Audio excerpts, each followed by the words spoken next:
I'm standing in Palmyra, Michigan, just outside of Adrian, about 6 or 7 miles, at the grave of George Wilson, one of the greatest left-handed pitchers in baseball history at the turn of the last century. In 1895, as a member of the Adrian Demons, he had 29 wins and 4 losses, according to research by Sabre. In addition, he pitched earlier in the season for the Page Fence Giants and later on. He then, in 1896 through 1898, pitched for the Page Fence Giants. He was wanted by major leagues, but unfortunately the color line had been drawn. He was not going to pitch in the majors. He later pitched for many teams around the Midwest, including many of them in the state of Wisconsin. Wilson was never married and grew up on a farm about a half a mile over there, and was famous for throwing the ball against the barn in the winter time and in the colder months to stay in shape. He's buried here with his sister Marie Wilson, who died when she was about 41 years old. She was never married or had children. Etta was a young lady that was a sister that died when she was 14. And then in the middle here are Mary Lambert Wilson and Jeremiah Wilson, Jerry, and they have an interesting story.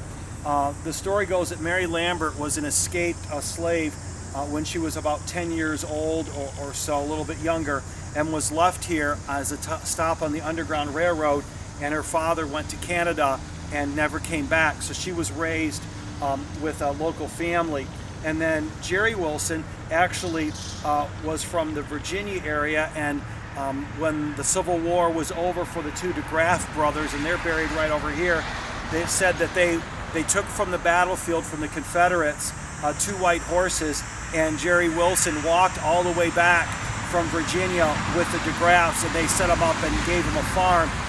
He eventually owns his own land and is a quite hardworking and respected member of the Palmyra community. He and Mary marry, and they have the 3 children here. And so they were quite prominent family in the area. What I found interesting in my research was the Adrian paper had very little information about any of the Page Fence Giants ball players in the 4 years that they were around, with the exception of Bud Fowler when he started the team, but he soon left after a couple months.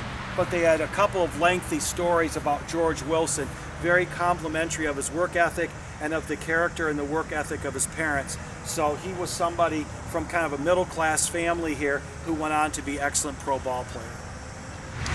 In 2006, the National Baseball Hall of Fame accepted into their ranks over a dozen black baseball players who had played largely in the Negro League time.